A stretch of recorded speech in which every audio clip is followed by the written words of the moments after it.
This episode of Us and Them is supported with a grant from the Claude Worthington Benedum Foundation.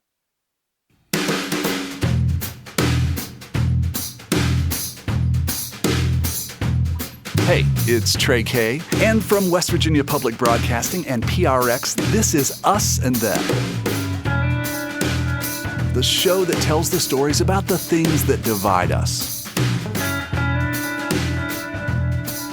A year ago, when the COVID pandemic was new, I was holed up in my mom's basement, checking myself for symptoms of COVID just about every day. One day, I went for a socially distanced walk with my mom, my sister, and my niece Cora, who was just back from college in Florida. I think the whole thing's a scam. She thought all of the hoo-ha was ridiculous. I think so. They're blowing it out of proportion. Very quickly, Cora changed her mind about that. Around this time, I went for a ride with my old friend Frank McDonough. We talked in the cab of Frank's truck back when folks weren't hyper-conscious about breathing the same air. And we compared the conversations happening in both of our families. We've been spending a lot of time really trying to figure out what it is about toilet paper that is such a huge time suck for people. Remember the toilet paper shortages? Grocery shelves emptied of cleaning supplies?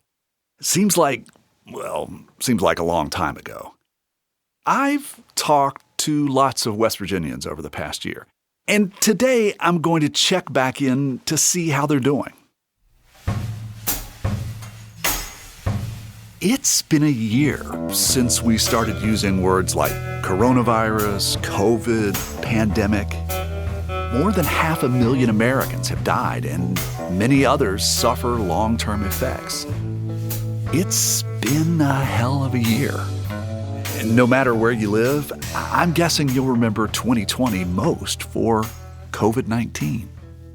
We put the meals on the buses and we just ran the bus routes, and teachers were on those bus routes. At one point, we were going door to door. Right. And so we were seeing a lot of kids that way, and it was enough to break your heart. Last year, Tega Toney was teaching 11th and 12th grade social studies in Fayette County, West Virginia. When schools closed down and then went all virtual, she lost touch with many of her students. She worried about whether they were getting enough to eat. Many of their parents were unemployed with spotty internet access. Some families didn't have cars to drive to the wireless hotspots that schools set up. But Tega told me the very hardest thing was missing her students' last months as kids. Especially this time of year, the last part of the year, it's a time when teachers and students, at this grade level especially, can kind of relax a little bit, let our hair down, talk to one another, figure out what they want to do with their future, what their plans are, the path they walked to even get here in the first place, right? So there's a lot of discussions going on, just one-on-one discussions or conversations that, during the grind of the school year, we don't really get around to. But towards the end of the school year, you can do that a little more, right? And so we're kind of missing out on that time. As a person who teaches 11th and 12th grade kids at such a crucial and precious age, really, I feel a little robbed of being able to have those conversations with my kids, have that closure with my kids, right. Especially the older ones. Hi, Tega. Hi, Trey. How you doing? Long time no see, or long time no talk, on Zoom at least. Yeah, exactly. I never thought we would be sitting here a year later, having this conversation. Tega describes a roller coaster of a year. In late December, Governor Jim Justice mandated that all West Virginia schools had to resume in-person learning. How they do it varies by county. Yeah, so in Fayette County, it's A through L goes to school on Mondays and Tuesdays, and M through Z go on Wednesdays and Thursdays right now. And Friday is an all remote day for everyone. They still have lessons and activities they do on Fridays. Just all the kids are on a remote status for that day. And that day is also reserved to help virtual students, full-time virtual students, because we do have some students that their parents opted them into a full-time virtual program as well. Tega was always active in the teachers union. But this school year, she's on leave from the classroom to work for the union. She's had colleagues who've gotten sick and even died from COVID. So she campaigns for teachers and other school personnel to get vaccinated before they go back to work. I'm just curious, do teachers have the option if they or people who are near them are vulnerable? Do they have the option of not going into school in person? So I wouldn't say it's an option where they get to make the decision themselves. They go through the proper channels, proper protocols to file an accommodation. Sometimes those are granted. Sometimes those are not. It just depends on the situation. I know many people that live with immunocompromised family members that were denied accommodations. And so they've been going to school buildings and reporting to school buildings. And quite honestly, they've been very afraid this whole time of what they could bring home to their loved one. We've had a slew of retirements. We've had a slew of resignations. It goes beyond paranoia, right? Like it's a true public health emergency, this whole thing. And it's a true concern. You said to me last year that one of the things that you really felt robbed of was that time with seniors, in the last several months of their schooling. Are you able to kind of make up, or you feel like you're getting some of that back, some of that experience back? I'm very appreciative of them contacting me and the conversations I get to have with them and the way I get to continue to watch them grow. But I'm never going to feel like I got that time back, because now I'm hearing back from them, but it's adulthood now, right? I mean, they're not in their last stages of childhood anymore. That overlap is gone. So love the fact that I do hear from them and get to talk to them and speak with them. But no, I don't feel like I'm getting that time back. I never will. I'm always going to feel robbed of that. And that's always going to hurt. That's always going to be like a little hole in my teacher heart. Tega says some of her former students are now in college or working or in the military. She says she's never been busier at work, even though much of the time she works from home. Her own kids, who are 3 and 9, are doing very well. Not surprisingly, she says her kids' teachers deserve all the credit. They're doing okay. My 3-year-old, he's been at this for a year now, since he was 2.5, I guess. This is probably all he knows in his mind right now. My 9-year-old is actually adjusting well, much better than I think I would have. If I were at 9 years old going through this, he's a trooper. I mean, both of my kids, they put their masks on. They don't complain. They do what they have to do. I work with him when I come home in the evenings. And, even in the mornings, we're up early in the mornings doing schoolwork, 5:15, 5:30 a.m. sometimes. I have a great support structure as well. My parents still live here, and they are able to help out most of the time, about 95% of the time. And so, I rely on them a lot to help out as well. But I think, there's a lot of just personal responsibility. I sat down with my 9-year-old when school started, and I told him, I said, we've got very important work to do, and we're busy, and we are here. We're going to help you, but we need to see you step up and have some personal responsibility for your education too. That's a hard thing to tell a 9-year-old, right? And so, but he understands it. And there may have been some threats of, hey, I'm going to take your iPad away and some things like that, some parenting things like that. But he stepped up to the challenge. He's shown an incredible amount of responsibility. He's trying to survive like everyone else, but he understands everyone's hard. Time is hard. I do want to point out something he did. We buy Christmas gifts every year for his teacher and his bus driver. And I got a card and a gift card for his bus driver. And I brought him in the kitchen and I told him to fill it out. And he looked at, I said, do you need to know what to say or anything like that? He said, no, I know what I want to put. And he wrote in his little 9-year-old handwriting, "Thank you for being my bus driver in these hard times." And it was the cutest thing to put in a Christmas card to the bus driver. But, he recognizes everybody is having a hard time. And he sees it in his world. And I think he sees it, when my husband and I come home and we're beat because we've put in, a 14, 15-hour day sometimes, 16 hours right now sometimes. And so he's probably the most compassionate kid I've ever met. So now my 3-year-old, he's the boss of the house. Like, we are his staff. Do you think they're learning or not? Look, I think they are. I think they're learning their academic content. I do. My kid is learning. I can tell you that. Okay. But I can tell you my friends' kids are learning. The kids that I know through my church programs are learning. Okay? They are. And Tega says they're learning more than academics. She jokes they're even more proficient with technology than before COVID. More important, they're learning patience, resilience, compassion, and how to adapt when life throws you a curveball. All things they'll need as adults.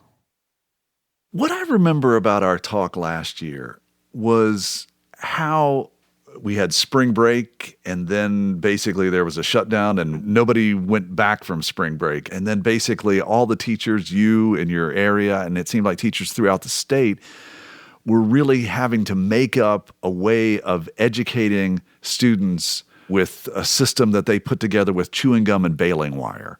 Can you reflect back on that? And I know you're not teaching right now, but do you feel like the teachers, your colleagues, have they gotten to some place of, okay, this is how we do it? Teachers have learned to teach in a whole different way this year than they've ever taught, ever had to teach. And in a lot of cases, they were learning as the kids were learning this new technology, these new platforms. While I know that it was frustrating for teachers, for kids, for parents, it was frustrating on all ends. I truly, in my heart of hearts, know that our teachers were doing the best they could with what they had and the amount of time they had to learn it. And look, there was no practice. It wasn't like they got to practice before the World Series. I mean, the World Series was just flung in their face, and all of a sudden they're playing in it. They've never picked up a bat before in some ways, you know? So that's kind of what it felt like to them. Has anything come out of this that will do some long-term good after COVID is over? We can talk about the long-term good that would happen with the idea of people learning to teach in new ways and reach students in new ways. But I think really what I want to talk about is the long-term good that's going to come out of everybody once we're on the other side of this, the more compassionate side of humans, hopefully. Hopefully we're raising a generation right now, since they had to go through this as kids or as students, that will be resilient, will be compassionate, will be full of grace, will not take things for granted, and will be able to adapt quickly.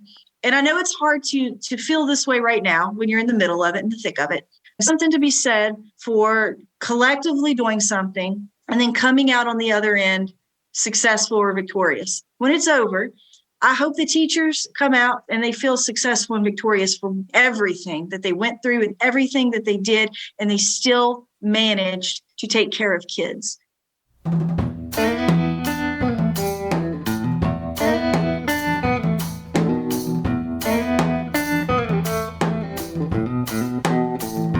Last year, I was curious about pandemics, so I talked with Dr. Damir Huramovich.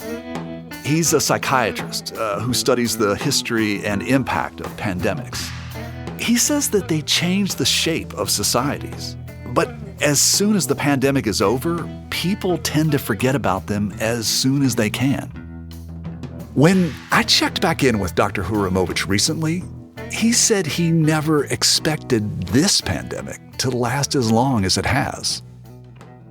I honestly thought that towards the end of the summer, there will be some sort of fizzling out effect. And there was, but then it kind of came with a rebound. But what surprised him the most was how political the response got. Two things that I have discovered that I didn't know and couldn't possibly kind of foresee was how ready and willing political structures were to use this to advance their agenda, whatever that agenda may have been. You had a very clear kind of political chasm, particularly in the United States, but also in other societies that I had a chance to observe, where you have like one side which was basically saying, "Oh, this is nothing. You have to let people live their lives and go on and so on and so forth, and everything you're doing is wrong." And then the other side is basically saying, we have to kind of lock down, and everything you're failing to do is wrong. that came out, I think, a little bit later towards Memorial Day in the summer, when you had those two very, very kind of clearly defined political processes, which reflect the political processes in this country. So, of course, if one side picks one position, the other one is automatically going to advocate the opposite position. And I think I was particularly surprised when I found one side which, under normal circumstances, couldn't care less about mental health, because all they've been doing is basically defund mental health care and disenfranchise people with serious mental illness. All of a sudden, they became, again, quote-unquote, advocates of mental health. But people in lockdown are going crazy. Think about how depressed they are because they are deprived of generating income, how their lives are going to be ruined, how they're going to become suicidal. That was the moment where I kind of realized that basically people are just playing political football with this whole pandemic. Dr. Huramovich suggested we talk again. He says in a year, he might be able to tell me how COVID compares with other pandemics through history. I wanted to look ahead as we anticipate the ways the COVID vaccine will help us reclaim some normal ground, to see how the pandemic might affect us all in the future. I'm Kirsten Conan. I'm a professor of epidemiology at the Harvard T.H. Chan School for Public Health. Professor Conan's specialty is the effect of post-traumatic stress on large groups of people. I just want to make sure I'm clear. Yeah. COVID-19 does count as trauma, no? Yes. Yes, it does count as trauma. Yes. Yeah. If you think of the way we define trauma, traumatic events are unpredictable and uncontrollable, and they overwhelm the organism's capacity to cope. So I would say COVID-19 is definitely unpredictable. It's uncontrollable. It's also threatening. It's another characteristic of trauma. I mean, we're not all overwhelmed every day, every moment of the day, but certainly our systems have been overwhelmed. And at times, most of us have probably been overwhelmed. Professor Conan has been applying years of trauma research in the most practical ways possible during the pandemic. The T.H. Chan School of Public Health has turned outward, making its discussions as helpful and public as possible. The school has hosted pandemic-related Facebook Live forums on grieving, legal questions, ethics, and why disparities are as great as they are. The school has an event almost every day, and those discussions are available on YouTube afterwards. The big change was with the adapting was trying to respond to people's real experience in real time, both in terms of what we're putting out educationally, but also our research. And that's just a different way of operating because academia is usually very slow. And I think you've seen that, with how quickly the vaccines are developed. I mean, that's not academic, that's corporate research, but still you've seen how fast science can move when it pivots, but it's not the normal pace of science. Normal pace of science is slow. Professor Conan and her colleagues are also trying to coordinate a mental health response. She says public health practitioners must focus on those consequences along with the infectious disease impact of COVID-19. Conan's research shows that COVID, like other trauma, affects different people differently. Before the pandemic, your work focused on the opioid crisis and the chronic nature of mental health care that needs more attention. What do you think the pandemic will have on that crisis? That's a great question. I mean, definitely, I think the data showing increased problems with, opiates, addiction broadly. I believe I saw some work on increased opiate-related deaths for all kinds. I mean, that's for all kinds of reasons. And we've definitely seen that, increased incidence now of mental health problems and this whole, people say the population shift. So even if people don't have a diagnosis of depression, this just like increase in feelings of being depressed and anxious. So amplifies it. Yeah. Right? So what I hope will happen is that the mental health crisis will be taken as seriously as the infectious disease crisis we're facing.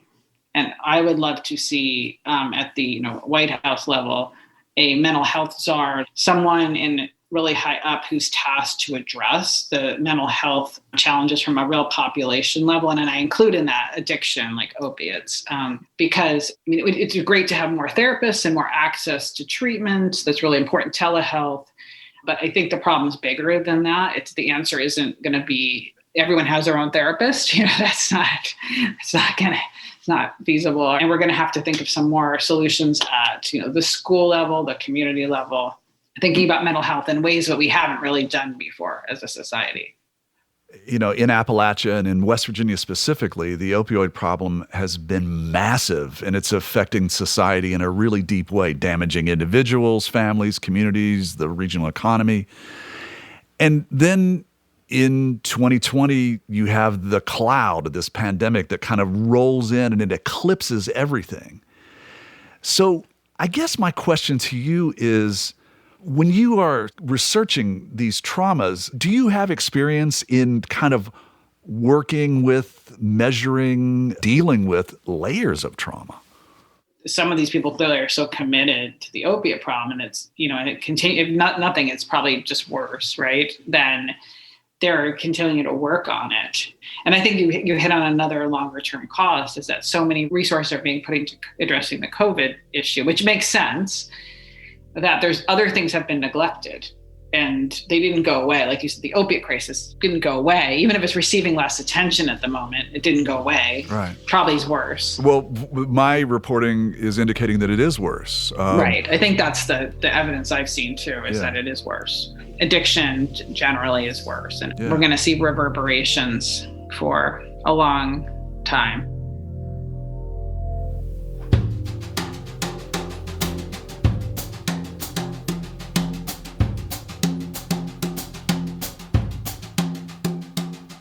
Timothy Duff lost his brother to an opioid overdose in November 2019.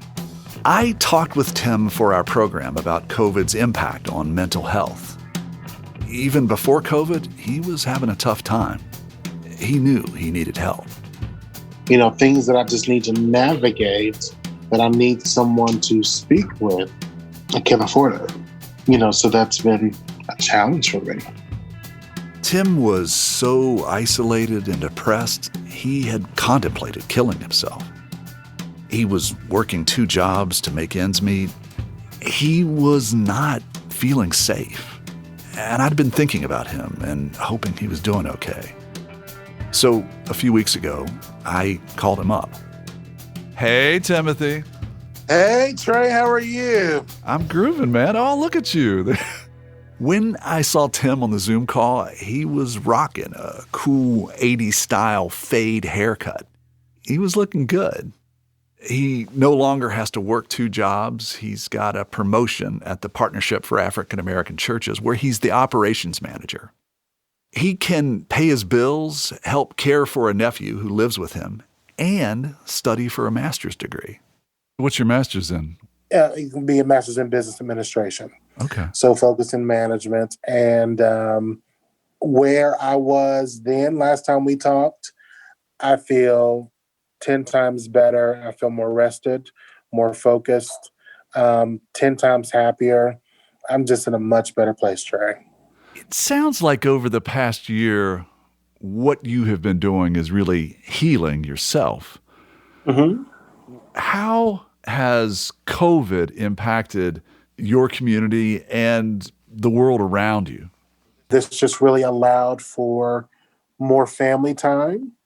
And as far as like my community, like the African American community, we're coming together now. And I'm just really proud of the organization that I do work for.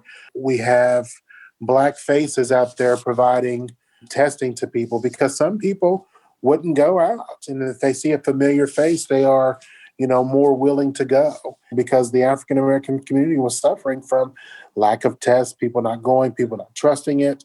And so we had to figure out a way, how could we mitigate that? Not in the very beginning, but, where we are now, it's really starting to bring the community back together. Yeah. Even though we can't really be in the same place, we are still coming together as one.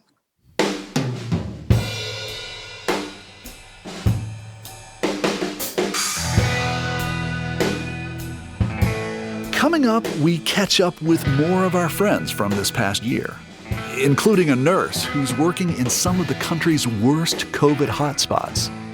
As nurses, we go home and we pretend everything's fine. We don't talk about it. We just internalize and internalize and internalize. And now I'm going on a year of internalizing. That's after a break. You're listening to Us and Them. This program is supported in part by the West Virginia Humanities Council and the CRC Foundation. This episode is supported with a grant from the Claude Worthington Benedum Foundation.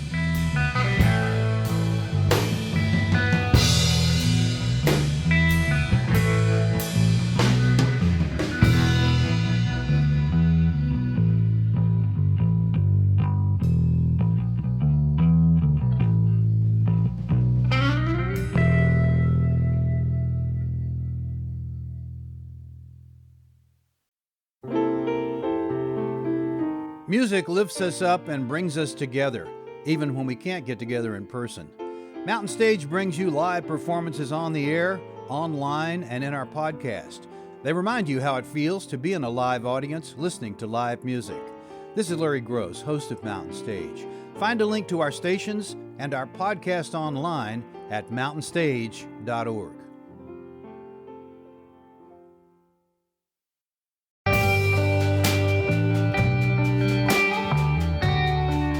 Hey, Trey Kay here, and you're listening to Us and Them from West Virginia Public Broadcasting and PRX. And I'm marking 1 year with the coronavirus by looking back and ahead. The U.S. is still a patchwork of mask mandates, state and local vaccine distribution, and work and school reopenings. But it's safe to say that with spring, there is a bit of long-sought optimism. We still don't know what normal will look like, but many of us have learned to live with uncertainty. We know what we can control and what we can't. To help make sense of what we're going through, I talked with Professor Karestan Konen, epidemiology professor at Harvard University's T.H. Chan School of Public Health. She specializes in how people deal with trauma. Like most of us a year ago, Konen was only dimly aware of a new virus spreading in Wuhan, China. But then a graduate student, who is a medical doctor, returned from China with a troubling report. What really struck me was the emotion that he talked about it, the distress of, in terms of his own experience, people he knew, he's a physician, so what physicians were experiencing, and then people who, especially in Wuhan at that time, he was the one who brought home to me the potential mental health consequences. The MDs, they're not they don't emote, they don't constantly come with drama. They're usually extremely professional. Right. And he was so distressed. And then he started telling me that he felt like what he was seeing in his colleagues was post-traumatic stress disorder. His descriptions and level of distress, that made that personal connection with me that I'm not sure I would have been alerted to it as soon as I was if it wasn't for him.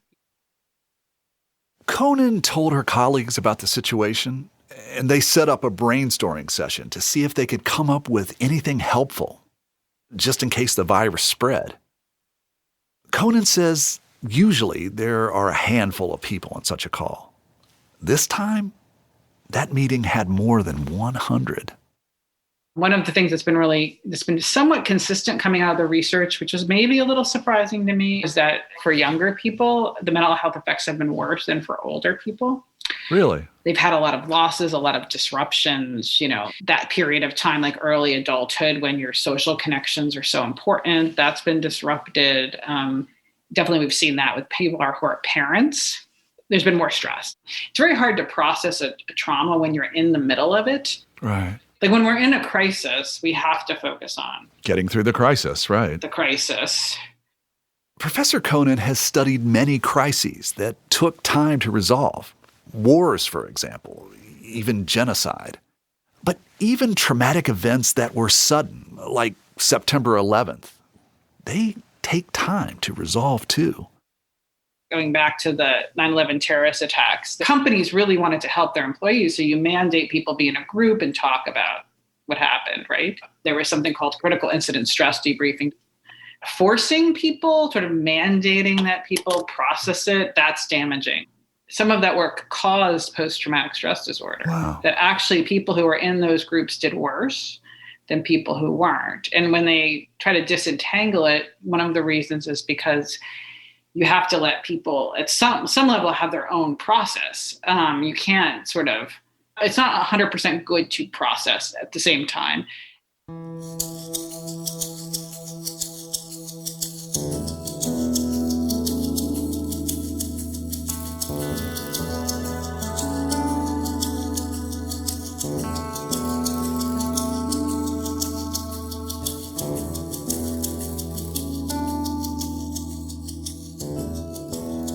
One of the most remarkable things about the past year is that we've gone through it together, but separately.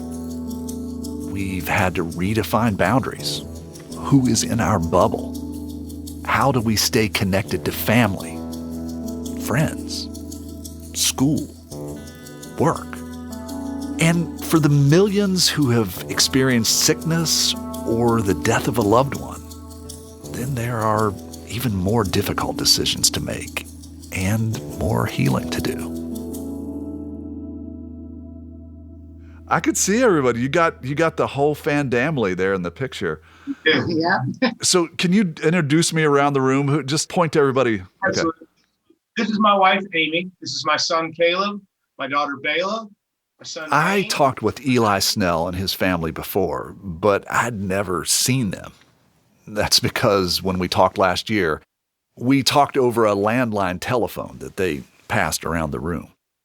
Who's a better teacher, your mom or your dad? My mom. This is Bela, and she's the baby of the family, a third grader. And are you keeping up with your schoolwork? Not really, because, I forget about it. Hello? Who's this? Caleb.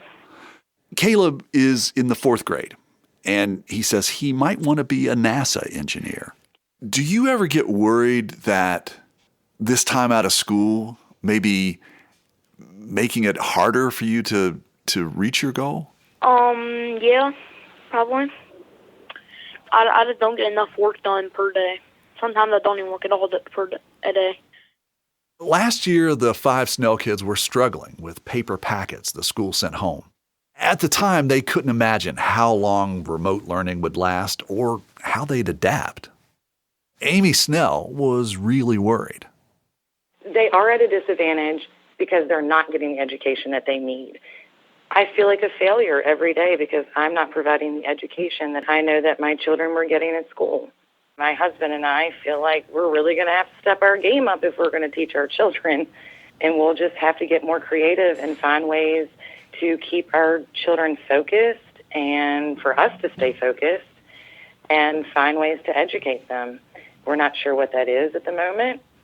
We don't have a protocol in place for that. We're just sort of living day by day.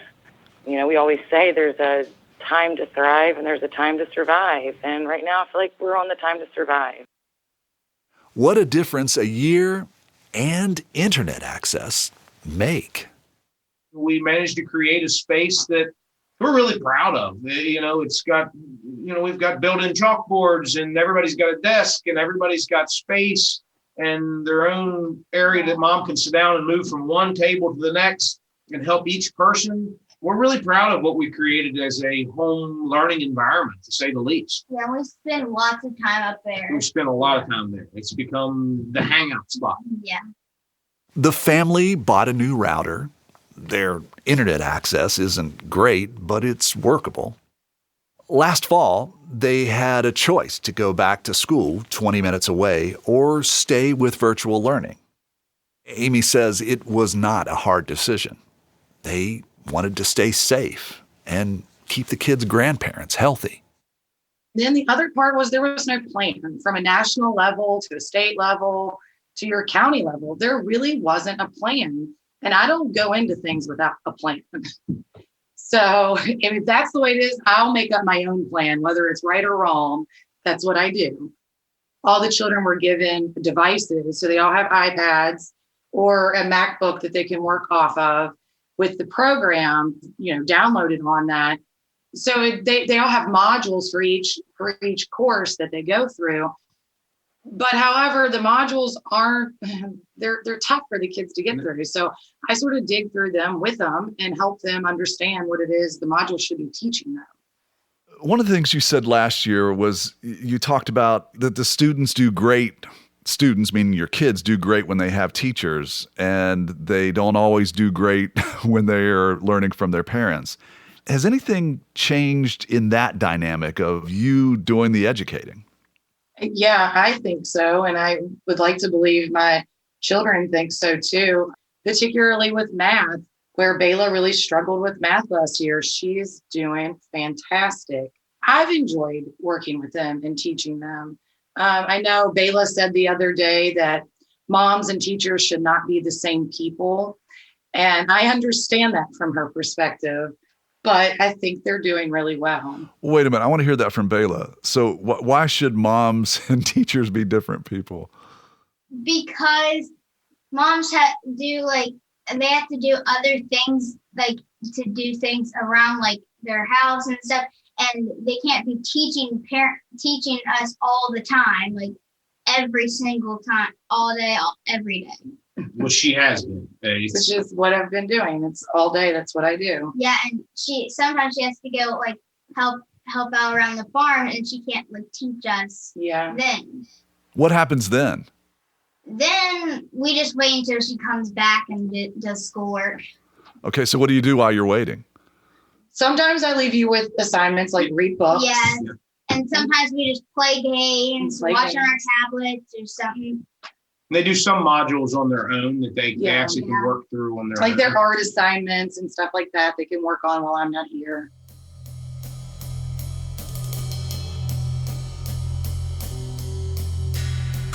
In some ways, each of us has created our own approach to get through this unprecedented time. But I also wanted to check back in with someone who's been on the real front lines since the beginning of the pandemic. I am Eva Crockett, and I am a travel nurse, currently chasing the COVID hotspots, helping out wherever I can. When I spoke with Eva a few weeks ago, she was in Modesto, California. But the first time we talked was almost a year ago. Being a traveler, my company calls me when there's a need, wherever there's a need. As traveling nurses, we go where we're needed, when we're needed there. I got the call and I didn't hesitate. Last April, Eva got a call to work in New York City, a place she had never visited. The call came during the city's first waves of the pandemic, when hospitals and workers were overwhelmed with patients. Can you paint a picture of what it was that you thought of New Yorkers prior to this? They're not painted very well on television, kind of rude and bossy and pushy. I bought a special anti-theft backpack thinking that everyone was out to get me here, and it just has not at all been the case. While Eva was exaggerating the dangers of the streets of New York City when we talked, while she was working there, she was just beginning to learn what it's like to care for COVID patients.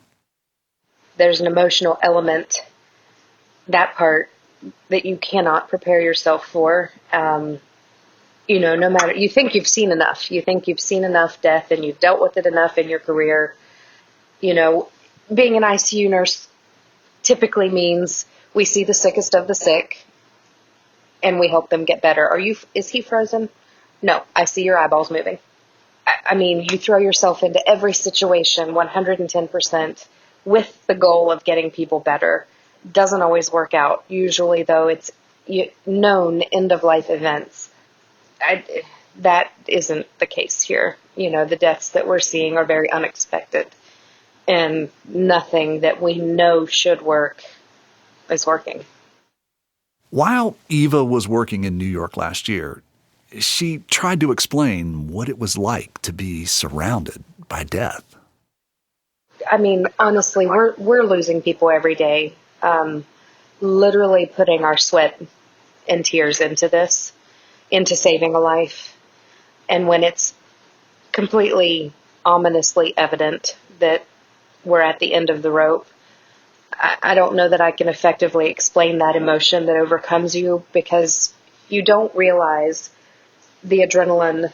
It's in the background, all the time. The adrenaline, the thought processes, your brain is going 1,000 miles a minute. I've done this, this, and this. What can I do next? What haven't I tried? What am I missing? Is it just this? Is there a line kink? Is there a medication that we haven't tried? What am I missing? But then when everything just comes to a screeching halt and everything you've done has maxed out and is no longer working, and you release all of that last time you take off that gown and walk out of that room, and the gravity hits you that you're finished. You're finished, and that patient is not finished, but they are finished. Do you know what I mean? I mean, I'm kind of getting it, that you realize that you've pretty much done all that you can do. Right. And all I can do is walk away, hold a hand, call the family. I don't call the family. I don't know if every hospital is the same, but here we have a liaison that makes the phone calls. That's different for me. I'm used to being that person. And honestly, that helps as a nurse to transition the care for myself from the patient to becoming a patient advocate. And that ties up that downtime, that ties up your emotions. And we don't have that. That's now been converted to someone unrelated to the case, and it's not hands-on. So I just literally have to let go and walk away. And that's devastating. How do you feel like New Yorkers are holding up? There's that's a huge question, and half of them are on one side and half of them are on the other. You still have your New Yorkers who are walking down the street with no mask, as if they're immune. I will literally cross the street to avoid them. I've seen countless people, not countless, I could count them literally on one hand and have fingers left over, not wearing a mask, hacking away, coughing, and standing at a bus stop. I'm like, oh no. But for the most part, the majority is following the rules, staying inside, wearing the mask. For Eva, this was and is the us and them of the pandemic. Those who take it seriously and those who don't. After she worked in New York for 3 months, she came home to West Virginia for a month to rest. And then she was redeployed to South Carolina in July. She says traveling gave her insight into how different states handled the pandemic. This is how she remembers South Carolina, where she worked up until November. The beaches were just packed, and people would just pile right on top of you, and we kept moving, and more people would come. And I'm like, I just can't do this. I can't be around this many people. Responsibly speaking, I work in a COVID ICU. I can't be breathing on you people. When people would come at me about the social distancing, I said, I literally work in a COVID ICU. As you're walking down the road without your mask because it's your freedom to do so, how many people do you know that you walk past there work in the same environment I do? It's not like we're wearing badges.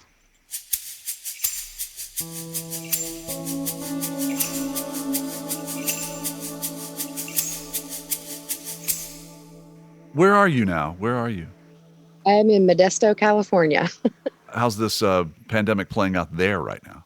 It comes in waves. It has been very steady. They've been very full. PPE has not been an issue. That part of COVID seems to have caught up. That's one of those new norms. We're well stocked. Recently, I talked to Eva again. She was sitting on the patio of her hotel, appreciating the spring sunshine and solitude. I just have terrible anxiety still going out in public. I order my groceries in. I'm a mess now. Really? You're a mess? I mean, yeah. Both mentally and physically? Social anxiety has gotten the better of me. I got myself back into the gym, which feels fantastic. But I mask. Myself and one other nurse that goes to the gym with me. We're the only ones that mask, though. And we wipe down every piece of equipment after every single use. So that gym has never been cleaner. That has helped my mental stability. I found that I was getting very negative in general. I found my wording was negative. I would find a negative spin on just about anything, and that's not like me at all. So I'm getting back to myself. Take me through that a little bit. Like, you're negative about what? Oh, everything. Something that my trainer said, which is really interesting that she said this. With the working out, sometimes we just get really emotional with our gains.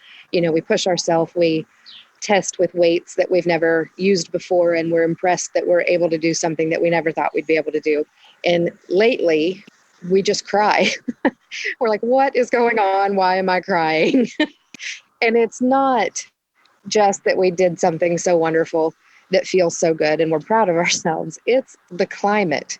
We haven't cried. We haven't allowed ourselves to feel because everything is so darn negative. I go to work and it's still, I hate to admit, lots and lots of death. In fact, now probably we're catching up on the death because the people that have hung on for so long can't do so anymore. So, and we don't process. As nurses, we go home and we pretend everything's fine.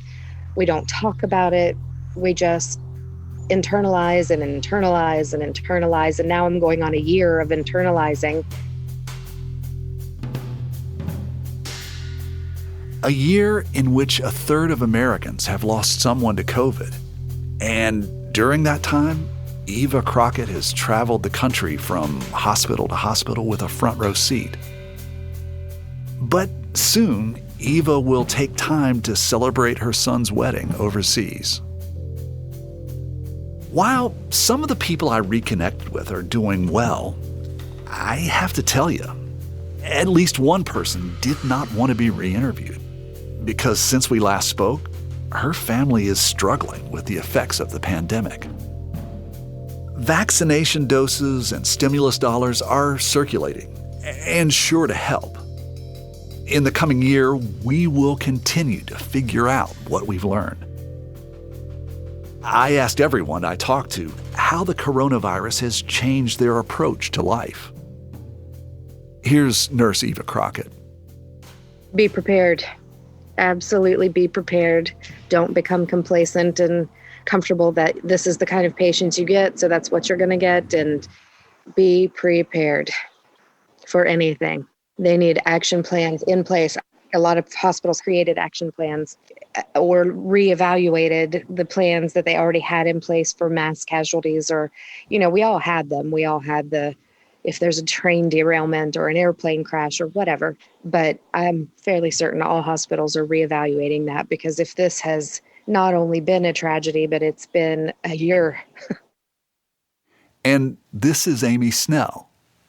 I guess for me as a mother, I've really enjoyed spending my year with my kids. I've enjoyed the experience of bonding with them, over educating them. I think we've all learned a lot about each other. So for me, that is a silver lining. But they don't all want things to stay this way. I asked the Snell kids if they'd rather stay home or go back to school. Who prefers at-home learning during the pandemic as opposed to going to school? Show of hands. Okay, I don't see any hands up there. Okay, how many people would rather be back in school? Show of hands. It seems like everybody, right? For Professor Karistan Conan, the epidemiologist who studies the effects of trauma, there are some positives. Not having to rush out of the house in the morning, or, even if you miss your colleagues or whatever, and doing some things you're engaged in might be easier because, like you said, it's virtual. And I think that change will also result in anxiety and adaptation. I think some things will persist. I do think there's a lot of legislation and changes being made so that telehealth actually continues. I think that in some aspects of that have been very successful. And I think some things will continue on Zoom. And there's also things that many of us might have been able to avoid, things we found stressful, but we've been able to avoid them because we've had to.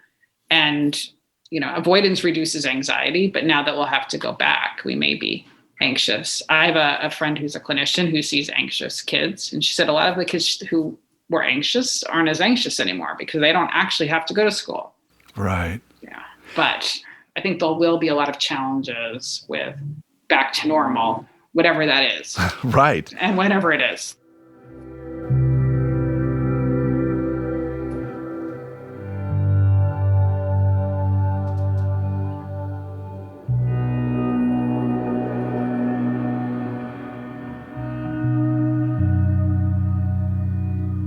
I have to confess, that comment got me thinking. This year with COVID will change how we are going forward.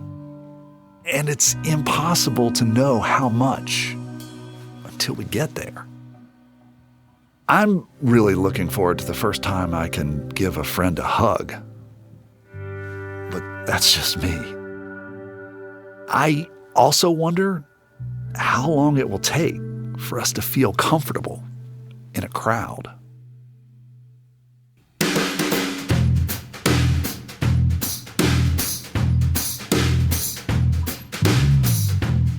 You've been listening to Us and Them.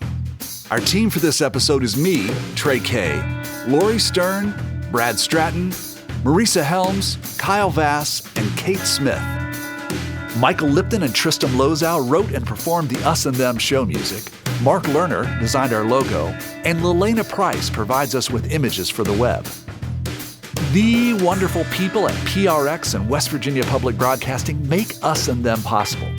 So do grants from the CRC Foundation and the West Virginia Humanities Council. This episode is supported with a grant from the Claude Worthington Benedum Foundation. Us and Them was originally developed with assistance from the mentorship program at AIR, the Association of Independents in Radio. We'll see you next time on Us and Them.